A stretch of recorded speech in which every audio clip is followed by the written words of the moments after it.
তো চলো দেখে নিই আমরা কি কি লাগছে। তো সবার আগে আমি তোমাদের দেখাই, এখানে আমি মোটামুটি আধা কিলো মতন চিকেন নিয়েছি। দেখতে পাচ্ছ চিকেনের কিছু এরকম লেগ পিস রেখেছি আর কিছু এরকম ছোট ছোট পিস করে কেটে নিয়েছি। তো এটা আমি চিকেন সুক্কা বানাবো, তার জন্য এটা আগে আমি স্টক বানিয়ে নিচ্ছি। তো দেখা যাক এবার আগের প্রসেসটা। চিকেন প্রথমে ধুয়ে নিয়ে আমাদেরকে জল ঝরিয়ে নিতে হবে। তো আমি প্রথমে চিকেনটা ধুয়ে নিয়ে ভালো করে ফ্রেশ করে জল ঝরিয়ে নিয়েছি।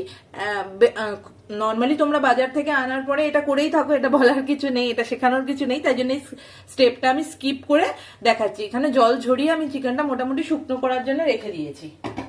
এরপরে আমাদের যেটা লাগবে সেটা হচ্ছে সবার আগে দুটো পেঁয়াজ নেবো আমরা। যেহেতু আমার কোয়ান্টিটিটা চিকেনের আধা কিলোর থেকে বেশি, 700 গ্রামের কাছাকাছি আছে, তাই জন্য আমি দুটো পেঁয়াজ নিয়েছি এই চিকেনের স্টকটা বানানোর জন্য। তোমাদের চিকেনের পরিমাণ অনুযায়ী তোমরা পেঁয়াজটা নিয়ে নিও। তো সবার আগে চলো আমরা চিকেন আপনার পেঁয়াজটাকে চপ করে নিই। আমাদের পেঁয়াজটা চপ করা হয়ে গেছে, একটা প্রসেস কমপ্লিট হয়েছে। এবারে সেকেন্ড কি কি লাগছে আমি দেখিয়ে দিচ্ছি। সেকেন্ড আমি এখানে দেবো কিছু খাড়া, একটু জিরে দিলাম, লবঙ্গ, তোমরা শাহি জিরে থাকলে শাহি জিরেও ইউজ করতে পারো, আমার কাছে নর্মাল জিরে রয়েছে তো আমি নর্মাল জিরে দিলাম। তেজপাতা, না 2-3টে দারচিনি, ছোট বড় যেরকম তোমার কাছে। এখানে আমি চিকেনের জন্য জল গরম করতে শুরু করে দিয়েছি। মোটামুটি আধা পাতিলা মতন জল দিয়েছি। যতটা স্টক দরকার হয় তোমাদের সেই হিসাবে নিও, কারণ কি স্টকটা অনেক কাজে ইউজ করতে পারবে। কি কি কাজে ইউজ করতে পারবে ভিডিওতে কন্টিনিউ থাকো, আমি লাস্টে সবকিছু বলে দেবো।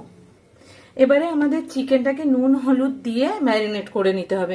মোটামুটি চিকেন থেকে সব জল ঝরে গেছে। আমি প্রথমে এই স্টেপটা তোমাদের বললাম জল ঝরিয়ে নেওয়া, তার মেন কারণ হচ্ছে যে চিকেনে যদি আগে থেকে জল থাকে, সেই জল প্লাস এই জল দুটো একসাথে অনেক বেশি আমাদের জল, মানে জলের কোয়ান্টিটিটা অনেক বেশি হয়ে যাবে। তাই জন্য আমাদের চিকেনের জলটা ভালো করে ধুয়ে শুকিয়ে নিতে হবে। এটাই আমি তোমাদের বলেছিলাম। যেহেতু আমাদের কোয়ান্টিটিটা বেশি, সেই জন্য আমি 1 চামচ নুন নিয়ে নিলাম। পুরোপুরি একটু কম মনে হচ্ছে আমার, তাই জন্য চামচ আমি এর মধ্যে হলুদ ইউজ করলাম। এবার চলো আমরা এটা ম্যারিনেট করে নিচ্ছি। ম্যারিনেট করার পরে আমরা, তো আমাদের চিকেনটা ম্যারিনেট হয়ে গেছে, দেখতে পাচ্ছ নুন হলুদ দিয়ে মাখানো হয়ে গেছে। এবার এটা আমরা জলের মধ্যে দিয়ে দেবো, সেটা হচ্ছে তেল। আমি রিফাইন অয়েল ইউজ করছি 1 চামচ। আমি এখানে ডুবো চামচগুলো যেগুলো থাকে সেটা আমি নিয়েছি। তো 1 চামচ রিফাইন অয়েল দিয়ে দেবো। এই যে আমি খাড়া মশলাগুলো নিয়েছিলাম সেগুলো দিয়ে দেবো। তেজপাতা, দারচিনি, 2টো এলাচ, 3-4টে লবঙ্গ আর বাকি জিরে। এরপরে আমি যে পেঁয়াজটা কেটে রেখেছিলাম সেটাও দিয়ে দেব।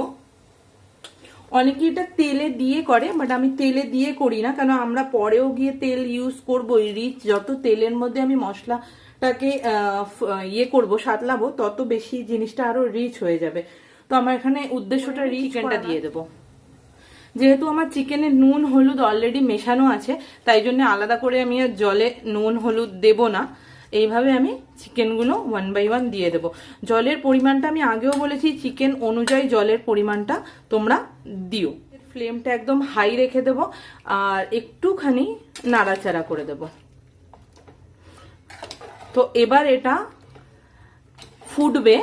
এটা আমি মিনিমাম 15 থেকে 20 মিনিট মতন ফোটাবো। যেহেতু আমি দেবো, ফুটতে শুরু করলে তারপরে আমরা ঢাকনাটা সরিয়ে চেক করে নেব। 10 মিনিট পরে ফিরে এলাম। আমাদের চিকেনের স্টকটা তৈরি হয়ে গেছে, অথবা চিকেনের স্যুপ যাই বলো না কেন, এটা তৈরি হয়ে গেছে। এটা এইভাবেও খাওয়া যায়, খুবই টেস্টি, খুবই সুস্বাদু লাগে খেতে। এবং এটা তুমি যে কোনো বাচ্চাকে দিতে পারো। এর মধ্যে কোনো তেল মশলা জিনিস নেই, একদম সামান্য 1 টেবিল স্পুন তেল দিয়ে এটা করা হয়েছে। যে কোনো বাচ্চারাও খেতে পারে। এইটা যদি স্যুপ হিসাবে খেতে চাও, সেই ক্ষেত্রে একটু গোলমরিচ দিয়ে খেলে জিনিসটা ভালো লাগে খেতে। আর এটা হয়ে গেল চিকেনের স্টক। যে কোনো রান্নার জন্য আমরা এটা এইভাবে ব্যবহার করতে পারি। এই যে চিকেনের স্টকটা, উপরের থেকে চিকেনের প্রিপারেশনে আলাদা করে জল দেওয়ার প্রয়োজন পড়ে না। এই দিয়েই চিকেনের অলরেডি এটা সুসিদ্ধ হয়ে গেছে। এরপরে অল্প একটু জল ব্যবহার করে, মানে এই চিকেনের স্টকটা ব্যবহার করে যে কোনো চিকেনের আইটেম কিন্তু বানানো যায়। তো চলো আজকের ভিডিওটা এত অবধি। এই বিষয় নিয়ে আজকে এসেছিলাম। এই চিকেনের স্টক দিয়ে এবং চিকেন দিয়ে কি কি করা যায় নেক্সট ভিডিওতে আমি তোমাদের সাথে নিয়ে আসবো। তোমরা বন্ধুরা কমেন্ট করে আমাকে জানিও কে কে এরকম চিকেন খেতে ভালোবাসো। আমি তো প্রচন্ড ভালোবাসি। চিকেনের স্টক দিয়ে তোমরা বাড়িতে কি কিভাবে কি কি জিনিস বানিয়ে থাকো ডেফিনেটলি কমেন্টে জানিও। চলো আজকে এত অব্দি, চ্যানেলটা লাইক সাবস্ক্রাইব করতে কিন্তু ভুলো না, আমি আর কন্ট্রোল করতে পারছি না খাওয়ার জন্য।